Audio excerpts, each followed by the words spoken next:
Hola, Hola Maru, ¿cómo andás? ¿todo bien? ¿Y vos? Bien, todo en orden, Bueno, todo tranquilo. a conversar un poco acerca del psicoanálisis y la urgencia, ¿no? Este tema que a mí me interesa tanto, me convoca tanto, y bueno, hablar desde nuestro recorrido también, desde nuestra experiencia, qué es lo que se puede hacer desde la urgencia como psicoanalista, qué no, ¿no? Es un tema muy complejo. Sí, es un tema recontra complejo. Me parece que está bueno que cada vez más, sobre todo con esta última ley de salud mental que tal vez no es tan nueva, pero sí introduce, ¿no? Como algo que para mí es muy importante, que es como un antes y un después. Sí, darle un lugar a la salud mental, primero también dentro del campo de la salud, ¿no? Por ejemplo, en una guardia, y como vos decís también, en relación a nuestros compañeros psiquiatras, bueno, ver y poder entender que es distinto el aporte que puede hacer un psiquiatra que un psicólogo, y compartirles también, para los que no saben, cómo es que funciona, ¿no? Esto, el trabajo en la urgencia, el trabajo, por ejemplo, en una guardia donde son equipos interdisciplinarios, ¿no? Que están formados por psiquiatra, trabajador social, psicólogo, y somos varios pensando la salud mental desde todas estas cuestiones, ¿no? Y de los distintos ejes que nos atraviesan. Y es encontrarnos con otros discursos también, ¿no? Con el discurso médico, con un discurso social, y cada uno hace el aporte también desde su recorte, desde su formación, y ese trabajo en equipo también es muy nutritivo, muy interesante, y específicamente también desde nuestra orientación como psicoanalistas, ¿no? Me parece como muy interesante que pensemos en, bueno, ¿qué hacemos con un paciente que vemos en realidad una sola vez? Porque no es ese tratamiento prolongado, ¿no? Ese tratamiento en un consultorio con un diván. Ahora tenemos un lugar que es diferente, donde con suerte atendemos en un consultorio, a veces atendemos en el pasillo, en una camilla, con el consultorio compartido que abre la puerta, que interrumpe alguien de SAME, alguien de policía, alguien que quiere usar el consultorio también. Entonces, es otra dinámica que se da, otras reglas de juego, ¿no? La pregunta, digamos, que a mí me interesaba traer hoy como para pensar es, bueno, ¿es posible un psicoanálisis sin un diván? ¿Es posible un psicoanálisis en un hospital? ¿Qué es lo que lo hace psicoanálisis? ¿Es el diván lo que lo hace psicoanálisis o qué es? ¿No? ¿Qué pensás vos de esto?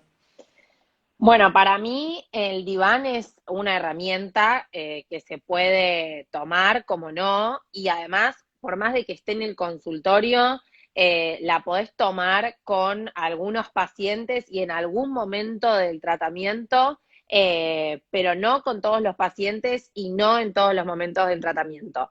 Entonces, claro que se puede hacer psicoanálisis sin diván.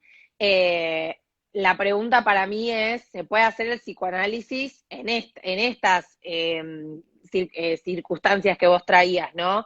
Sé que ahí está la clave, sobre todo en lo que respecta a la escucha y en lo que respecta a poder, digamos, hacerle un lugar al discurso de este paciente que llega.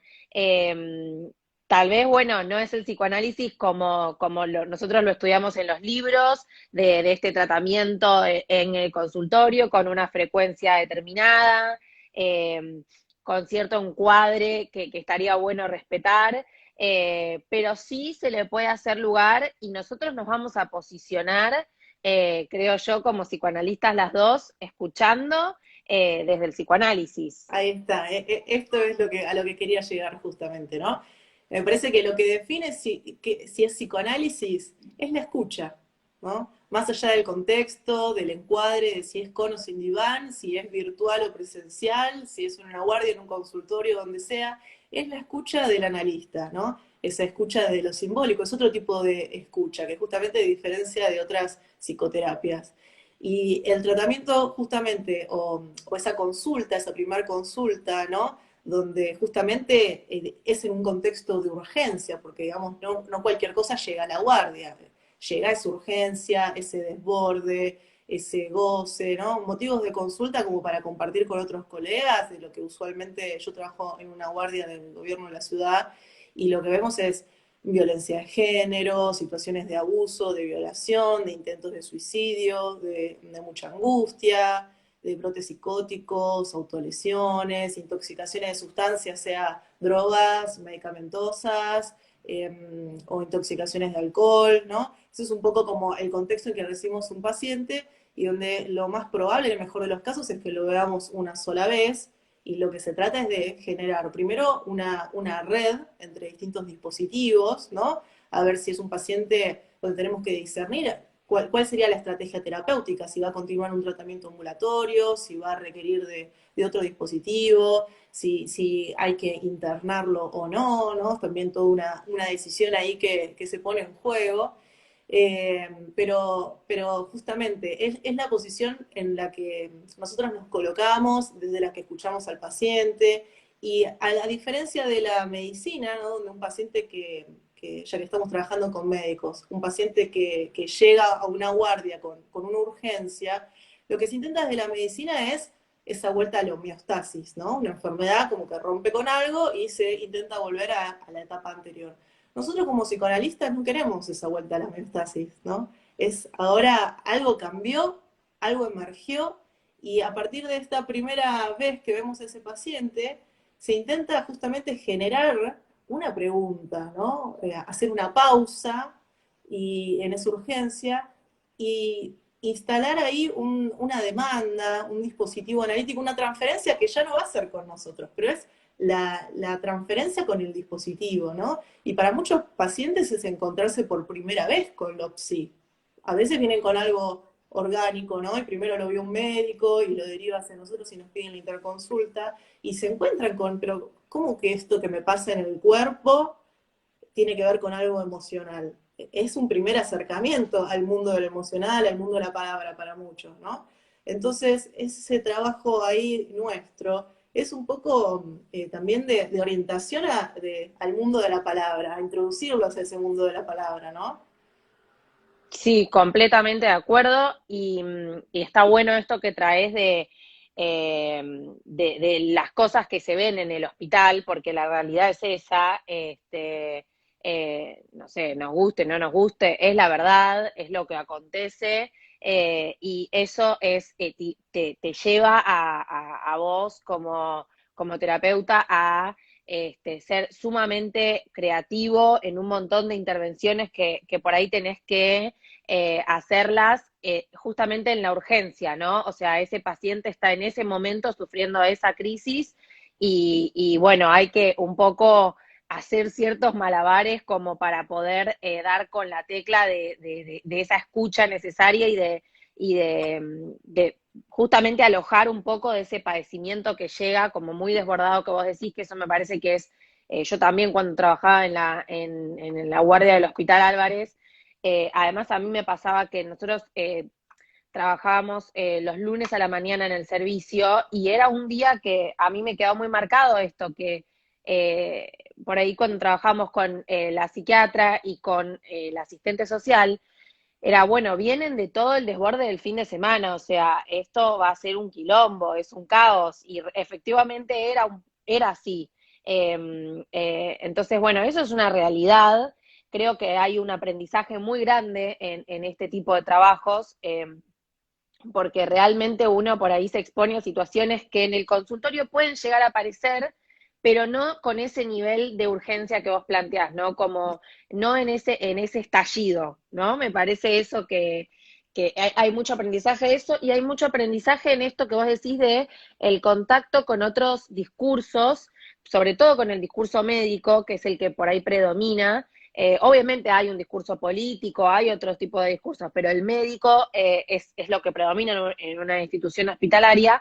Me parece que ahí yo aprendí un montón, porque aprendés no solo a llenar una historia clínica, sino a entender, no sé, bueno, los dos estamos en una búsqueda de la verdad del sujeto, capaz en dos vías por ahí distintas, los dos estamos intentando definitivamente ayudar a esa persona con distintos mecanismos, con distintas herramientas, pero para mí son sumamente complementarios, ¿no? Como que es una pérdida de tiempo ponernos a pelearnos con la psiquiatría. No, totalmente, sí, totalmente. Trabajamos en equipo y trabajamos muy bien y nos complementamos muy bien porque cada uno entiende cuál es su rol, cuál es su función y pensamos al paciente justamente interdisciplinariamente, de diferentes discursos. Nosotros nos apoyamos muchas veces en la medicación que sirve para contener a veces excitaciones psicomotrices donde no es posible una palabra y necesitamos, ¿no?, de esa medicación y los colegas también de nosotros para pensar al paciente. Entonces es un trabajo en equipo, donde, como vos decías también, cada uno está tratando de entender el padecimiento desde su visión y nosotros también vamos a intentar, eh, por ejemplo, ¿no?, el no adormecer ese síntoma o ese padecer o esa angustia, ¿no? Y el poder eh, empezar a tramitar algo de esto, hacer alguna pregunta y no taparlo con medicación, solamente cuando así se requiera. Entonces a veces es, bueno, primero charlemos, primero vemos si lo podemos contener de la palabra, después vemos esto cómo continúa. Y la realidad es que, por ejemplo, te diría que la totalidad de las crisis de angustia en la guardia, los ataques de pánico, no los medicamos, ¿no? No es necesario. Y para mí esto es algo fundamental, porque si lo medicamos desde entrada, suponiendo que es, por ejemplo, la primera vez que cursa una crisis de angustia o un ataque de pánico, y el paciente aprende a que eso solamente se puede calmar con medicación, ¿no? Si ve cómo eso con la palabra puede ir cediendo, bueno, es introducirlo también a otro mundo. Entonces, eso también me parece fundamental. Y esto que decíamos también de el entendernos como una unidad, como esta mente y cuerpo ligados, ¿no? Y no es esta división cartesiana de que una cosa es lo orgánico, lo físico y otra cosa lo emocional, sino poder entendernos que somos sujetos en un conjunto, ¿no? Y que esto nos atraviesa. Ahora, ya que hay varios colegas, sí, conectados, ¿no? Me gustaría como que hablar un poquito más específicamente cuál es la intervención psicoanalítica, ¿no? Desde la teoría, con tanto desborde, con tanto goce, como para pensarlo más teóricamente. Este, yo como lo pienso en esto de lo real, que de repente, ¿no?, emerge como esta urgencia de ese sufrimiento subjetivo, ¿no? Que bueno, que la causa puede ser ignorada, inespecífica, pero que hay algo de repente ahí que se rompe de esa estabilidad, como decíamos, de algo que se rompe de esa cadena, que algo emerge en ese momento, y a veces como no hay ese simbólico para trabajarlo, para articularlo en ese momento con ese real que desborda, nuestro trabajo es mucho también de lo imaginario, de esto que quizás en el consultorio nosotros tratamos de corrernos de ese eje, ¿no?, de ese registro de Lacan. Bueno, es un trabajo donde le tenemos que dar mucha bolilla a esto de lo imaginario, ¿no? A ese contacto de a dos, a ese espacio íntimo, a esa escucha, a esa mirada, ¿no? Qué importante que estemos ahí mirando y no que estemos anotando o con el celular, sino alojando desde la mirada, desde el deseo del analista, desde lo que te pasa es importante y yo estoy acá para escucharte, ¿no?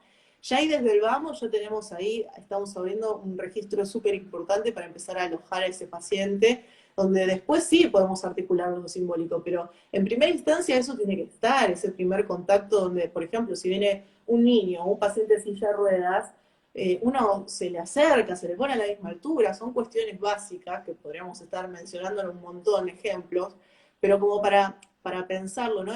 Para que no quede tanto en lo teórico, sino, bueno, específicamente, bueno, ¿cómo se trabaja en la urgencia, ¿no? Y cómo lo pensamos teóricamente, cómo articulamos la teoría ahí en la práctica, ¿no? ¿Qué es lo que hay que hacer? ¿Qué es lo que estamos buscando en ese momento, ¿no? Porque no es simplemente, bueno, lo medicamos o lo contenemos un poco y se va, sino que nosotros ahí estamos pensando también teóricamente a ese paciente, empezar a instalar la pregunta de qué fue lo que lo descompensó, qué fue lo que lo desbordó, para que después eso lo siga abriendo en un espacio de análisis, ¿no? Pero quizás ahí rescatar algún significante, algo que trae, que le puede servir para entender qué es lo que se desanudó ahí, ¿no? Sí, a mí me parece, de todas estas cosas que vos decís, Maru, bueno, si primero esto, rescatar un poco esa singularidad, ¿no? Por ahí muchas veces la lógica del hospital es bastante anonimizante, si se quiere, ¿no? Como por ahí sos un diagnóstico en ese momento, entonces, bueno, no. rescatar algo de un poco de la singularidad de esa persona. Me parece clave esto que decís del por qué ahora, porque bueno, como es un paciente que tal vez vayamos a ver una sola vez en ese contexto, y en el mejor de los casos se pueda ir con una pregunta como para que esa pregunta, este comentario me lo hizo una colega, me pareció excelente, como para que esa pregunta después se vaya desplegando más adelante en el mejor de los casos, en el más exitoso, en una terapia que pueda continuar, ¿no? Ese paciente, que eso sea un quiebre como un antes y un después, como para decir, bueno, ahora quiero empezar una terapia como para seguir desplegando esto que apareció en forma de síntoma, en forma de desborde, que llevó a la consulta en la urgencia, pero que después puede tomar otro rumbo, otro camino. Es por eso que nosotros no vamos por la vía del suprimirlo con la medicación, aunque me parece también clave esto que vos decís, a veces es sumamente necesaria para estabilizar y para que se despliegue mínimamente algo, porque si no, no se puede hacer nada con eso, por lo menos nosotros no podemos hacer nada con eso, pero sí esto de ubicar el por qué ahora, el por qué de esta forma, eh, y, y sí, me parece también esto, ¿no? El lugar por ahí de pensarnos desde la teoría, desde la atención parejamente flotante y la asociación libre, muchas veces con estos pacientes, que es como vos bien dijiste, el primer acercamiento a un servicio de salud mental, bueno, hacer muchas preguntas, estar ahí como escuchando, pero también preguntando y llevándolos a que ellos puedan hablar y puedan escucharse, y que, bueno, ahí aparezca algo en ese discurso que les permita decir, bueno, me voy más aliviado, no es que me voy y lo despacho porque ya está, tiene que entrar otro, que nosotros podamos asegurarnos de que hay algo del alivio o por lo menos del entendimiento cuando se pueden ir, ¿no? Cuando no es un caso esto de violencia que vos decís o de abuso, eh, y donde también nosotros nos vamos a quedar aliviados, ¿no? Digo, es en este interjuego también, porque no, nunca nos quedaríamos muy tranquilos si dejamos ir a un paciente que tiene un riesgo suicida o que está atravesando una crisis muy severa. Digo, me parece que también hay algo que se juega del orden de lo que nos pasa a nosotros vibrando con eso que tenemos delante, y es por eso que digo, mucha teoría, podemos tener un montón de teoría, pero ahí somos uno y uno con esa persona, y tenés que ver qué te pasa con eso y tomar decisiones rápidamente. O sea, es un trabajo muy complejo. Sí, esto lo de las decisiones rápidamente es clave, porque realmente en la guardia uno vive tomando decisiones, bueno, y con todo lo que se pone en juego en esas decisiones, ¿no? Y en esto que vos decís también de lo que nos pasa a uno, totalmente, porque son casos con cosas muy complejas que de alguna manera nos tocan en un punto, y pacientes donde uno, por lo general, no lo ve nada más media hora, 40 minutos, porque a veces queda en observación y está uno durante todo el día viéndolo, preguntándole cómo está, viendo si necesita algo, si quiere que le llevemos un té. Es otro tipo de vínculo con el paciente. Y eso no significa que no estemos haciendo psicoanálisis, ¿no? Pero, como decíamos, ese vínculo entre paciente y profesional es súper importante, porque el paciente viene buscando ese saber del profesional y una respuesta, una solución a su problemática. Entonces, ese primer vínculo que tenemos, como ese momento en que el médico, ¿no?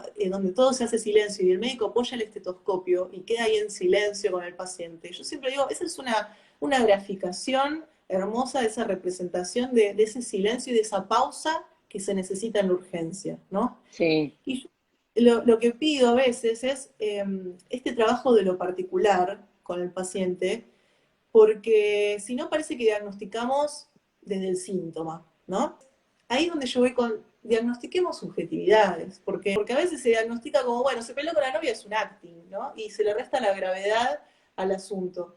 Y esa escucha es nuestra, no podemos pretenderla desde de otros campos, porque ahí es donde nosotros vamos a estar viendo si es acting, si es pasaje al acto, cuál es cuál es la subjetividad que se pone en juego en ese momento, ¿no? Ese es nuestro trabajo, y ahí tenemos un montón para hacer, ¿no? Y digamos, no solamente quedarnos en eso administrativo de si es para internar o no, si se deriva o no se deriva, sino entender qué es lo que pasó ahí, ¿no? Bueno, en lo que se pueda dentro de esa breve consulta de esa primera vez. Algo para agregar, ¿no? También para pensar que terminamos haciendo mucho trabajo también que no es tanto psi, sino que es más bien administrativo o burocrático, ¿no? Porque en todo esto de elevar los informes a diferentes organismos que tenemos que conocer, sea del derecho de niños, niñas y adolescentes, o del 137 violencia de género, defensorías, demás, donde hay mucho trabajo también de papelerío, de copias de historias clínicas, de declaraciones a la policía. O sea, esto es un trabajo que también en el consultorio no hacemos, es un plus, y que lo tenemos que decir porque lleva mucho tiempo, ¿no? Y que a veces yo siento que estamos más tiempo con esas cosas del trasfondo, digamos, administrativo que con el paciente en el consultorio, porque todas esas burocracias y asuntos legales también ocupan mucho tiempo del trabajo de un psicólogo en la guardia, así que también lo tenemos que mencionar. La verdad que yo disfruto un montón de mi trabajo en la guardia. Les recomiendo también a los colegas los que puedan acercarse al mundo del trabajo en hospital, del mundo del trabajo en equipo con otros discursos. Es súper nutritivo, súper enriquecedor y que también sigamos pensando al psicoanálisis desde otros lugares, de otros ámbitos por fuera del IBAM, ¿no? Y poder entender que no es nada más el consultorio, que no es nada más ese encuadre, sino que es la escucha y es el trabajar desde lo simbólico, eso es lo que nos define como psicoanalistas. Y si tienen más preguntas para hacer y comentar al respecto, también las pueden dejar junto con Victoria vamos a intentar responderlas. Seguro. Bueno, Maru, me encantó y tal cual como dijiste, los invito siempre al hospital porque es aprendizaje y es aprendizaje también sobre uno mismo como profesional y como persona. Así que no se queden con los libros, atiendan en el consultorio privado también porque es otra cosa distinta, pero vayan al hospital también y hagan el camino, hagan el recorrido, foguéense, y bueno, van a ver que para mí no se van a arrepentir, es muy lindo. Bueno, muchas gracias Victoria, gracias a los que están del otro lado y seguramente nos veremos pronto en otro encuentro. Un placer de nuevo. Gracias. Seguro. Gracias, Maru, gracias a todos, que tengan linda noche. Chau, chau.